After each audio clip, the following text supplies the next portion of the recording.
Obina, my brother.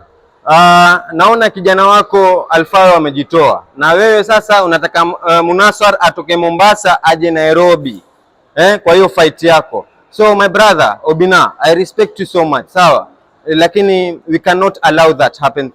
We cannot allow that thing to happen.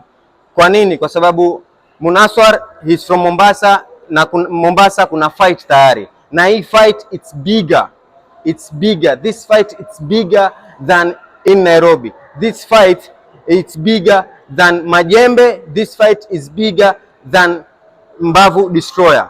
So my brother, na kuomba fanya kitu kimoja, wewe mbalimbali mtafutilie karibu wa Nairobi huko, maboksani wingi sana Nairobi ndugu yangu. Usinganganie na watu wa Mombasa, usinganganie na boksa wetu wa Mombasa. Achana na boksa wetu wa Mombasa. Na kama atakuja boksa wetu wa Mombasa Munaswar, atakuja kama kuangalia kama audience tu wengine. Atakuja watch match yenu, anarudi zake Mombasa. Akuji kufight.